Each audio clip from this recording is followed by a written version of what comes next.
Hi, I'm Agnes Chung with Foodable Side Dish, and I'm here in the Lower East Side where the restaurant Dirt Candy has replanted itself to a new, larger location.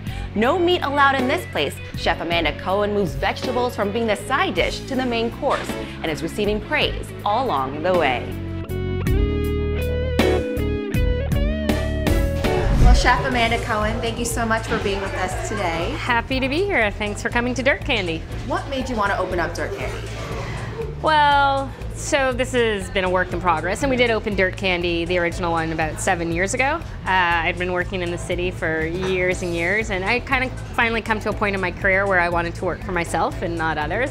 And I really wanted a restaurant that was going to celebrate vegetables. There was, and there really still isn't, any restaurant in New York that is solely devoted to just the glory of vegetables, and that's what I wanted to be. Having an all-vegetable restaurant, how do you deal with seasonality? Do you find yourself changing the menu often? We do and we don't. We actually try to not use very sort of hyper-seasonal vegetables. So we use tomatoes in the summer, but ones that are here very fleetingly for only like a couple of weeks, we try not to use. What do you think about local food? Do you find yourself turning to farmers markets? I do go to the farmers markets, and I think local food is really important. I think farmers markets are really important, but it's not always that accessible. And we sort of live in a post-seasonal world where everything is available. And what's an absolute favorite dish that you cannot take off the menu? That would actually probably be our Portobello Mousse. It's been on the menu since day one. It's one of the dishes that put us on the map. It sort of, I think, was the first introduction for most people that vegetarian and vegetables actually can be really luxurious and decadent. What's your intention when you're creating a dish? Is it to show us how delicious vegetables can be, or is it to show us vegetables in a way we've never imagined? That is a combination of both. So you answered the question, actually. It really is to have people go, wow, I never knew a carrot could taste this way, and I never knew it could taste this way and taste so delicious. So both.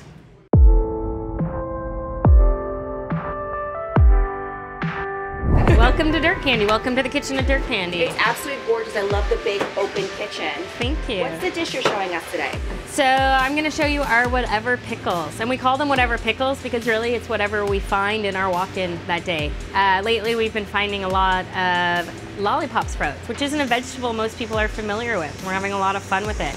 And what we do with them is we give them a really fast pickle. We're heating up some brine, which is made out of umeboshi vinegar and chili peppers and garlic. And we're gonna toss the lollipop sprouts in that vinegar. Let it sit for a minute or two, and then sprinkle some sesame seeds and sesame oil on it, a little bit of crunchy salt, fleur de sel, and we are good to go. Great, what's the first step? Okay, so the first step is we're going to take the sprouts and put them in a bowl. We're actually gonna take our pickling brine.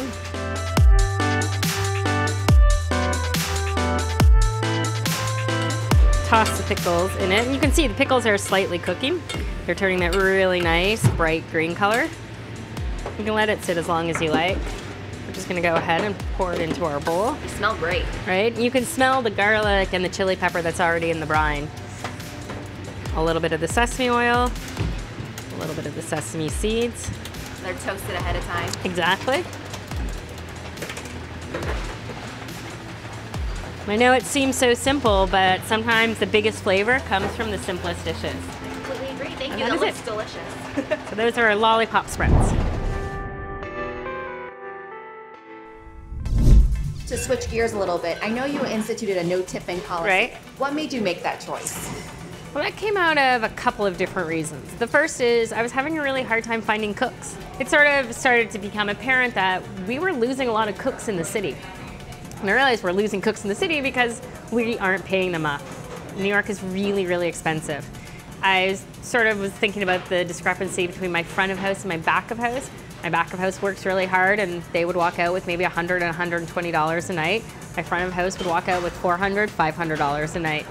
So I was like, well, that's a really weird system. And then I started looking more into tipping, and I found it a really unfair system. I didn't like the fact that basically I was letting my customers be my human resources department. I just came to this realization that tipping was a really unfair, heinous system, and I needed to get rid of it right away.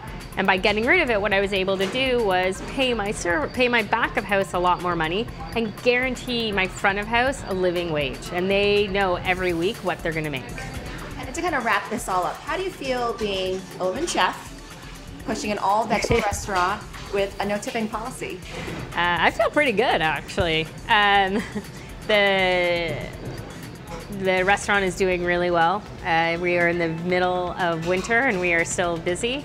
We get lots of press. We do get lots of accolades for different reasons, and I think we're doing really well. So I'm feeling pretty good today. I don't know, maybe tomorrow we'll tell a different story. Thank you so much for your time. It's been very insightful. Yeah, thank you. With menu items like jalapeno hush puppies and Brussels sprout tacos, who wouldn't look at vegetables in a new light? Until next time, Agnes Chung from Foodable Side Dish.